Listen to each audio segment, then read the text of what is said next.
Good morning, LinkedIn friends, Value First Nation. Welcome to another episode of Value First AI Daily, your collaborative intelligence report. It is Thursday, March 5th, 2026. Here with George and Nico. How are we doing, fellas? Doing good. Doing very well this morning. Yeah, I can't complain. Things keep changing and updating and upgrading, and it's just it's fun. What Indeed. about you, Chris? I'm good. Um, uh, Learning about managing the Claude.md file today, as I've been warned, it is getting too large. And working The with boys come back Claude and tell you to getting a little too heavy in yeah, there. working with Claude to figure out how exactly to pare it back. Um, but yeah, getting to build. Um, and one of the things I'm working on right now uh, is something that's going to replace StreamYard for myself Nice. they as they chose to. They said I qualified for to pay a much higher price Isn't that nice of them? Oh, each month, right? Congratulations, you're a winner. yeah. Yeah. Uh, Based on the activity of my account, they think I belong in a different tier, which does not align with the pricing page. Mm. So it's one of those moments that we're seeing right now where, you know, I was already thinking about, what it would look like to build it out myself. There's already some plans in place. I already got OBS, on the computer. And then now I'm getting charged more money. And so feels like now's the time. And it's already built. And now I just gotta test it and take myself back to 2017 Twitch streaming mode where I was using OBS regularly. Um, but super interesting to start to put that together and having that as an option when I first get that email that's gonna raise prices Yep. like 10x. Mhm. I It's just an interesting thought. What comes to mind um, as I mentioned that? I mean, for me, what comes to mind is a lot of what I'm doing right now. So it's a bit in case anybody was wondering like what Proven Labs is and what this is all about. Um, what Chris is describing is kind of the essence of Proven Labs. What we do is we basically a really good example right now um, is we find people who have, let's say, I don't know, they're helping out people and they're partners in the ecosystem and they help people with their portals and whatnot. And oftentimes, to be a partner in the ecosystem, you also have to have membership to that software club. So we're able to help them circumvent that by using the APIs through their own new proprietary application that still does everything that they need to do, but lets them not have to have a $5,000 a month membership to a platform just so that they can help other people who have that platform. Right. So there are things now that, like there are so many business models now that just don't make any sense and like they're going to fall apart within the next 6 months in this exact same way where it's like, hey, we're incorporating, there have been several services. We're incorporating AI and we're incorporating this, that, and the other. So, rates are going to go up a little bit, but here's the list of things you're going to get. Nope. Nope. As soon as you do that, I'm just going to look for an alternative or just try to make it myself. Because like that's the day and age. You guys remember like back, way back in the day when you were kids and you had like your cassette player and you could take it apart and you could mess around with it. You could put it back together. You could go to Radio Shack and you could get extra parts and you could come back home. Yeah, I got you, George. Wow. Come back home and you put it back together and got yourself a whole new cassette player with new drums and everything, new pads. And yeah, and then all of a sudden, the 90s happen, and then the 2000s happen, and then 2010, and then 2020, and we haven't been able to fix anything yourself for I don't even know how long, right? Um, Now it's kind of flipped sides, and it's now on a software end where now I have the right to repair my own software as opposed to the right to repair my own hardware device. So now I have the right to code. And if you don't want to offer me software at a fair competitive price, I will just go code my own. Yeah, I'll just say this. It feels bass backwards to me. Like two things, right? One, what Nico said, and what you're on a journey to do is, well, now I'll just go build the thing that I'll use for free. So thanks, appreciate the push. But the other thing that's bass backwards about it is the fact is like, um, some marketer in some closet somewhere, I know. We'll tell them that they graduated. Nope, nope.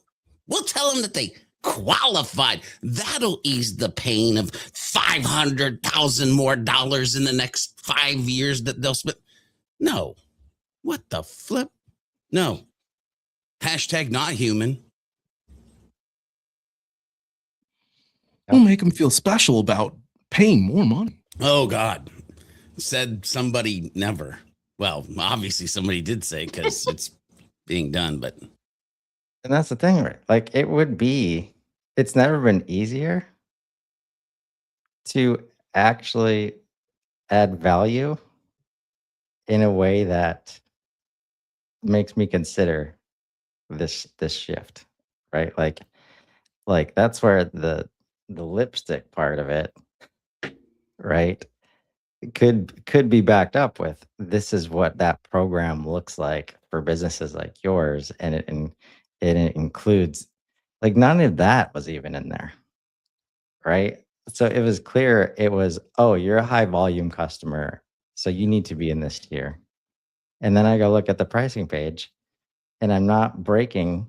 Like I get it. I guarantee I'm an above average user at you think? at the at the tier that I'm at, right?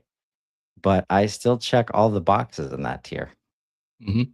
right? Yeah, you're the negative point, right? So you reach the apex where, hey, if Chris keeps doing this, he's actually like you're not. It's not as if you're going to offset all of them, but it's like you've reached that inflection where an agent on the back end is telling them like, hey, if this guy keeps burning at the rate that he does, you guys are never making money off of him. He is eternally making money off of you, right? Yeah. And You're it's like a game of like not even Yeah. one subscriber can even get close to even on the system. We have to bring them all down. Yeah, you're literally there. Danger, Will Robinson. Danger, danger, like you're that dude for them. Like, Mhm. Yeah. hit the And brakes. so Here comes Chris Carlin. Nope, he's coming in. Like, He's gonna put out a YouTube video and show everybody else how to do this. and so I likely in their system I'm labeled as a customer when I could be labeled as an adopter or an advocate or a champion, evangelist. and they could be like, "Oh, man, maybe we could use some marketing coming from this person," right? Like, there's so like,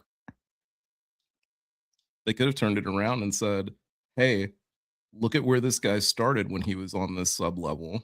Look at where he's at now. We should talk to him and maybe build something around this so that he can show the rest of the community that's at his sub level. They can increase, if to George's point, it's not so much the marketer that was in the closet coming up with it. It was also their boss that didn't have the foresight to see, hey, this is a very short-sighted idea. If we jack the prices up on them now, they're just going to be offended by it and they might turn around and leave. or I don't know, be a brand. We foster adoption, we foster education, we foster reliability, we foster people being able to believe in our product and believe in what we say and what we do. And then over time, they become very strong advocates of ours and they just constantly want to be a part of our ecosystem and a part of our brand, right? Like I know it's the most bonkers idea possible, right? To have people who are like lifetime loyal, dedicated fans to your brand. I get it. Good luck getting me to buy any other knives than J. Hinkle. Good luck getting me to buy any other type of razor than Gillette. Good luck getting me Mm. to buy any other type of like hair product trimmer other than Conair. I can tell you like every brand for the stuff for everything that I use, own, wear. I can tell you the brand name because I only shop by the brand name. I don't care. Like your price might be awesome, but I remember my brand. I remember the way my brand makes me feel. I remember like that's what I care about.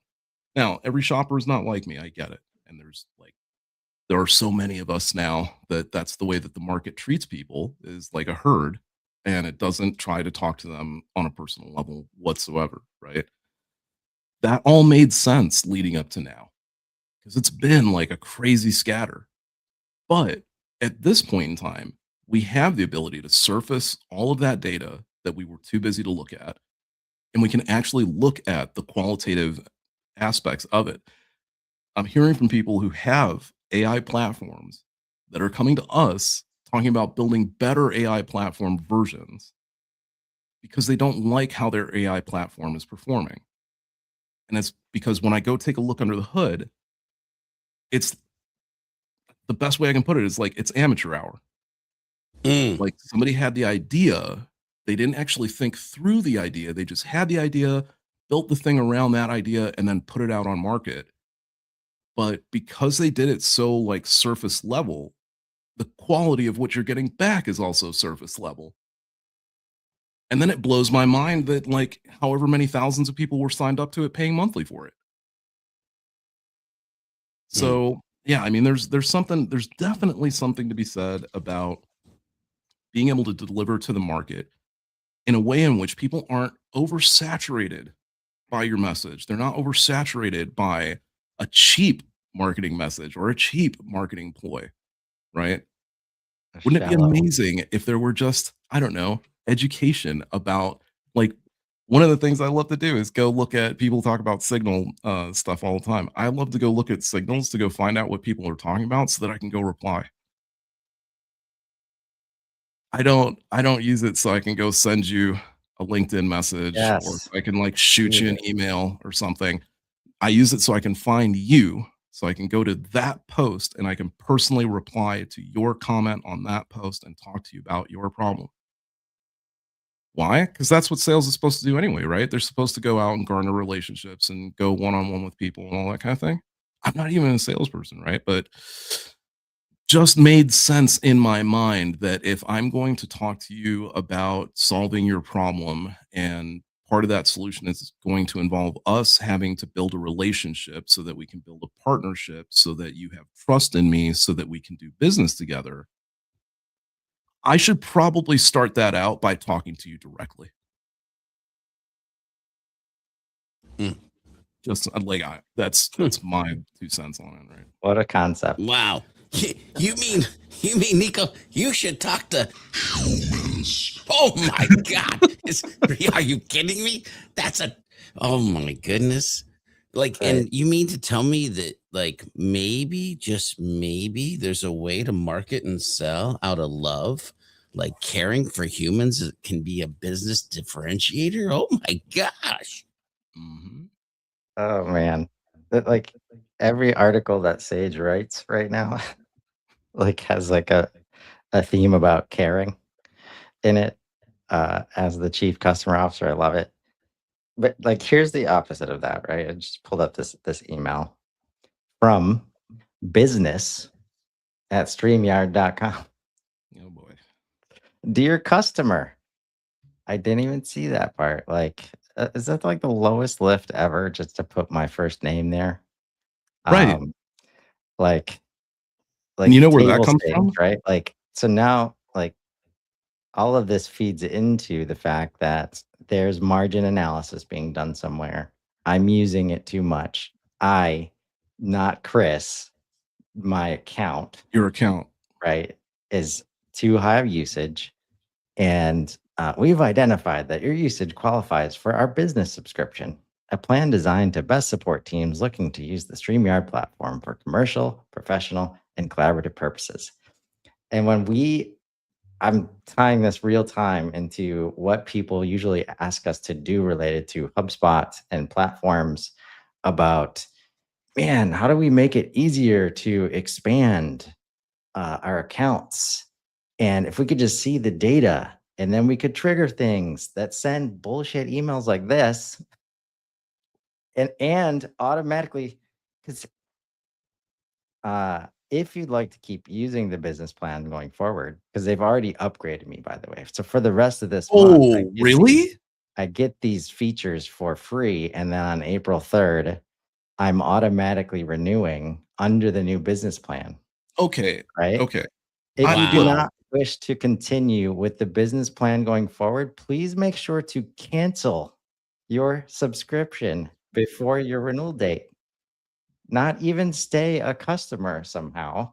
Like, just go ahead and cancel. See, they're playing the numbers game because they're like, if we 10x this and had 37% less customers, then we'd still be making 20% more XYZ. And we understand that 37% of our customers have 572 bazillion videos in the storage and can't think about how they would ever move off of the platform. So, gotcha. Like, come on. And by the way, StreamYard, we don't hate you. We love you. I don't know what but like you're giving the story to tell about like maybe what to think about. Right. Well, Because I that's can't why. even say not do or do, because hey, it might be the smartest business decision in 1,000 centuries, but it don't feel good. Right. Like, No. and this is why Value First is focused on like the system has dehumanized the process to make this okay. And then at the end, thank you for being part of the StreamYard community with a blue heart. Oh God. Like, I mean, look, I'm not going to be as nice as these guys. If you are the type of business that uses tiers and you automatically upgrade somebody on their tier, I don't care if it's in writing somebody, if it's in writing somewhere, if it's asterisk somewhere, I don't care. If that's a part of your business policy, that as soon as somebody gets within 10 to 15% of the next tier and you bump them up, or they hit tier limit and you bump them up automatically, you're an asshole. You're an asshole. Beep. You're an unethical, Oopsie. greedy asshole, right? Because Beep. I was talking to my wife about this the other day. I don't know if it's still there. I haven't bothered to look. But there used to be this class that a lot of people used to sign up for called business ethics. And you would take that class because it would teach you how not to do this kind of stuff in business, how not to, I don't know, attempt to be a grifter, right? By like, hey, thought you should know, just slipped in an extra $20 to your bill this month because you didn't realize you were close to the edge and we were going to send you an extra notice, but you know how it is. You know, like that's not the way to do business. The way to do business with Chris, who's been a longtime member of your platform, who is a dedicated member of your platform, who is a huge user of your platform, which is like red flags all the way up the pole of, hey, let's not myth this guy, because if we do, he's probably going to walk and he's a heavy user. So we kind of want to keep him around because he'll be with us for a long time. You know what Well- a better option would be?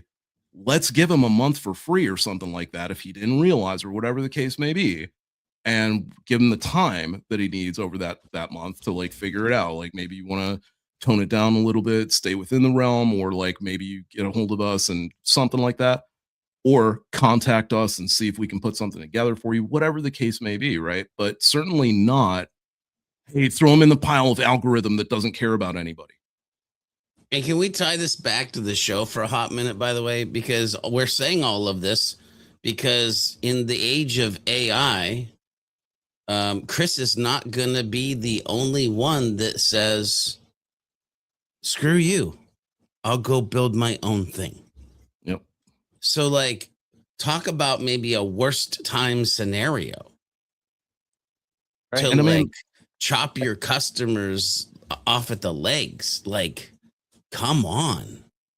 people are really getting onto it now. Like, we were talking about it and we were kind of complaining about it a few weeks ago that we wished like more people were getting into it. I just taught me, Connor, and Ryan Gunn. We just had our first AI for marketing, AI for marketing, sales, and service boot camp yesterday for HubSpot. Over 600 people at one point. Easily, it was like 500 something, 500 some odd people sustained for the entire time, and then like 175 people or something like that stayed for 15, 20 minutes afterwards.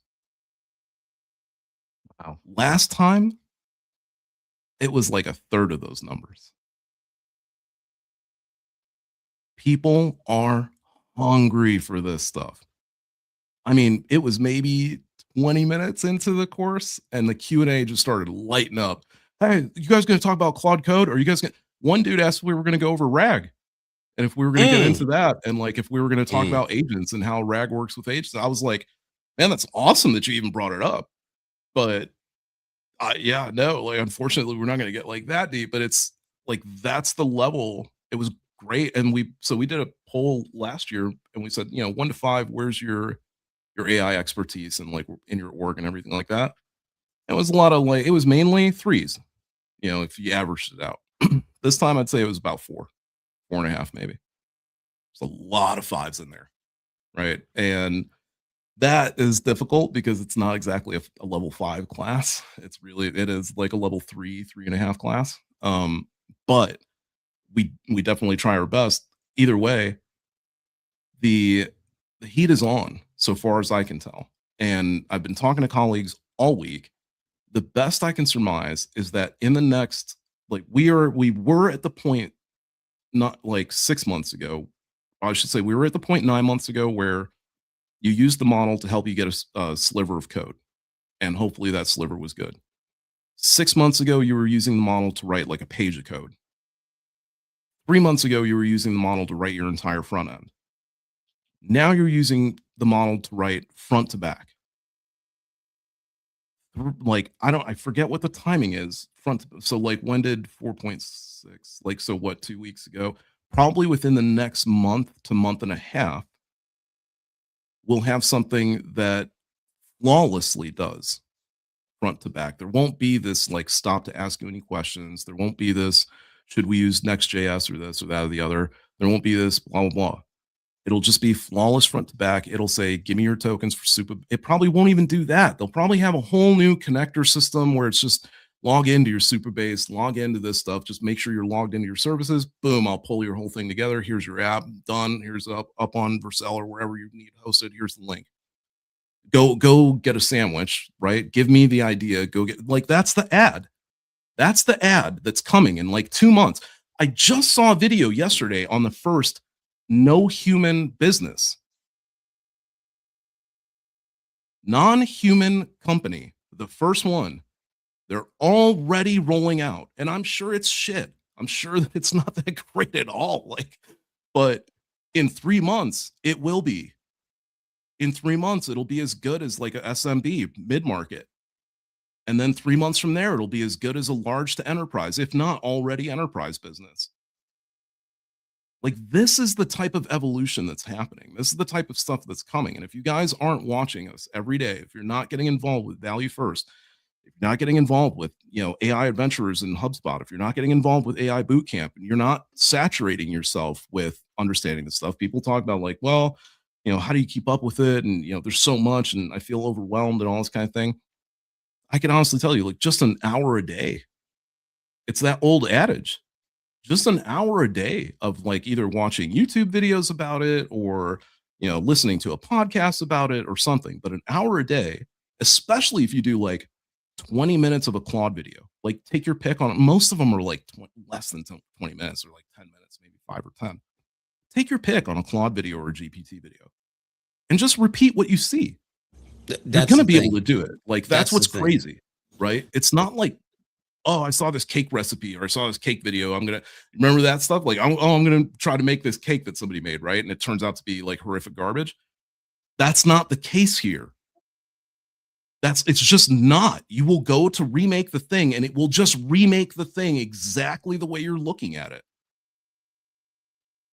Yeah, it's a two-part puzzle. It's educate and then execute. Yeah. By the way, And the that's fact that we nothing can- new. Right. The new part is we can do that at the same time now. Yeah. Right? Yeah. You can have the video up, be working with Claude, be working with your AI tool of choice instead of, okay, do that in HubSpot. All right, pause.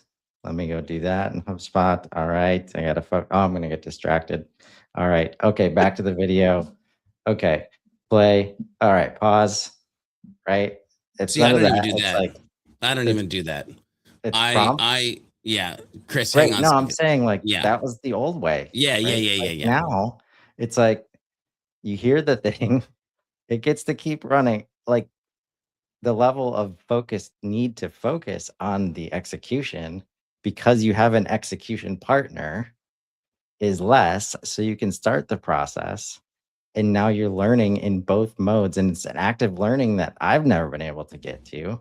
It's been very hard for me to get to the active learning unless something comes up and I must solve that problem or like the new client project or whatever. Right. And now it's just for me, it's definitely having that execution partner. Plus, you just feel like you're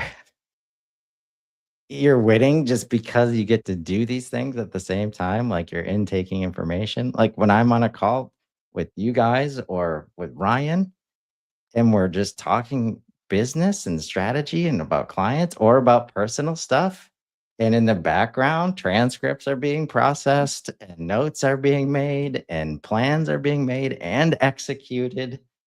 And like the turnaround of like what we're building while not losing the human to human conversations that we're having. We used to have to choose between those. Right?